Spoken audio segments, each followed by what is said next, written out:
Hello students, welcome to my YouTube channel Maths Buzz. Today I am taking chapter 1 and question 3rd of exercise 1.3, knowing our numbers.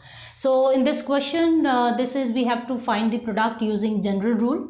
Lot of confusion is there कि general rule क्या है, because for this question we have different answers for single questions. In general rule what we do, whatever are the numbers given, हमें जो numbers दिए हुए हैं, अगर suppose उनकी place value अलग अलग है तो वो अपनी प्लेस वैल्यू को राउंड ऑफ होंगे. फॉर एग्जांपल हमारे दो नंबर्स हैं, एक नंबर हमारा 100 प्लेस वैल्यू का है, एक नंबर हमारा 10 प्लेस वैल्यू का है. तो 100 प्लेस वैल्यू का नंबर 100 वैल्यू में राउंड ऑफ होगा और जो 10 प्लेस वैल्यू का है वो 10 प्लेस में राउंड ऑफ होगा. सो इन दोनों का आपस में कोई रिलेशन नहीं है. फॉर एग्जाम्पल अगर हम फर्स्ट पार्ट लेते हैं, यहाँ पर हमें इसका प्रोडक्ट फाइंड आउट करना है यूजिंग जनरल रूल. सो 578 जो है वो लाई करता है 500 और 600 के बीच में, but it is more close to which number? It is close to 600 because यहाँ पे 78 का गैप है और यहाँ पे 22 का गैप है. So this is more close to 600. So 578 will round off to 600.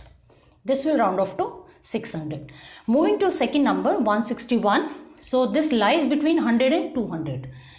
If you remember in my first video I have told you कि हम generally क्या करते हैं, उस नंबर को हम देखते हैं 100 और 200 के बीच में और हम बीच का मिडिल नंबर लेते हैं. ठीक है, तो ये जो गिवन नंबर है वो अगर मिडिल नंबर के बाद आता है तो वो हायर वैल्यू को राउंड ऑफ होता है. तो 161 राउंड ऑफ होगा 200 को because it is close to 200 as compare to 100. So it will round off to 200. अब इसका प्रोडक्ट क्या होगा, हमें जीरो से ज़्यादा हमें we don't need to worry about multiplying zero. We are worried about we'll just multiply the numerical value. 6 2s are 12. How many zeros we have? We have 4 zeros. So here we have this is 100 place, 1000 and 10,000. So 1,20,000 is the answer for the first part. Okay.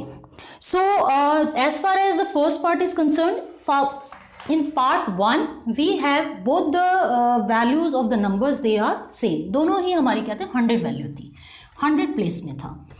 अगर हम second part लेते हैं, second में भी हमारा question इसी तरह से है, दोनों ही 1000 प्लेस वैल्यू में. तो 5281 है ना, तो ये लाई करता है 5000 और 6000 के बीच में. So 5281 is close to 5000. So 5000 will round off to 5281 will round off to 5000. Clear? Now moving to next is 3491. So 3491 को हम देख लेते हैं. 3491. This lies between 3000 and 4000. इनके बीच में कौन सा नंबर आता है, 3500. तो ये नंबर इससे पहले आता है कि बाद में आता है, ये इससे पहले आता है. तो इसका मतलब ये राउंड ऑफ होगा 3000 को. So now it's easy for us to multiply the product. We have to just write the zeros which are left. So here this is the answer for second part.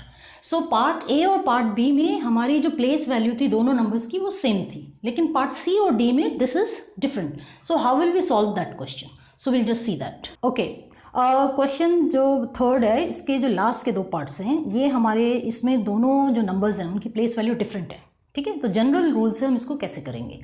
अब first part में जो first number है वो हमारा 4 place value का है और जो सेकंड नंबर है वो 3 प्लेस वैल्यू का है. जो 4 प्लेस वैल्यू का जो नंबर है वो 4th प्लेस को राउंड ऑफ होगा और 3 प्लेस वैल्यू का नंबर 3rd प्लेस को राउंड ऑफ होगा. ओके, तो अभी हमें क्या करना है, 1291 है ना, ये लाई करता है 1000 और 2000 के बीच में. ठीक है, तो अब ये किसके क्लोज है, this is close to 1000. So ये 1291, इसको हम इस तरह से लिखेंगे, will write this way, 1291 will round off to 1000. ठीक है, नाउ 592, अगर 592 को देखें, so 592 is close to 600. So 592 will round off to 600. Clear? So अब हमने नंबर्स लिख लिए हैं, इनके राउंडिंग ऑफ प्लेसेस लिख लिए हैं. Like 1291 will round off to 1000 and 592 will round off to 600 because that is main important thing.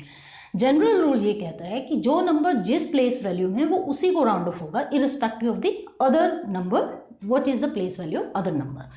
तो इसलिए ये क्वेश्चन थोड़ा सा डिफरेंट रहता है और इसमें आंसर्स जो हैं हमारे नॉर्मल एस्टिमेशन से डिफरेंट आता है, ठीक है. So here 1291 is rounding off to 1000 and this is rounding off to 600. So what is the product? This is 600,000. So here this can be 6 lakh. Okay. और इसको हम find out कैसे करेंगे? I have just given the introduction in my previous video. So you can watch my previous video. How do we find out that the number are rounding off to their maximum value or to the value which they are near to. Okay, अब जो अगर हम D part लेते हैं तो D में क्या है 9250, ठीक है. ये लाई करता है 9000 और 10,000 के बीच में, ठीक है. So 9250 is close to 9000. So 9250 this will round off to 9000. Now what about 29? 29 lies between. अब 29 क्या है हमारा 10th प्लेस है, तो 10th प्लेस में नंबर कौन कौन से हुए 20 एंड 30. तो 29 किसके क्लोज है? This is very obvious, this is close to 30. तो यहाँ पर हम लिखेंगे 29 will round off to 30. So this is 9000 into 30 and this becomes 270,000. So this is the answer. I see that in few questions like somewhere यहाँ पे 1291 को 1300 round of किया हुआ है, but that is not correct. General rule says highest value. You can check it in the NCERT. This is about the highest value of each, highest place value of each number. So how did you like the solution? How did you like the solution? Any problem? You can ask me. Any other question you want me to take? You can write in the comment box. So I hope you have understood the solution, and keep learning, keep practicing. Till then, bye bye.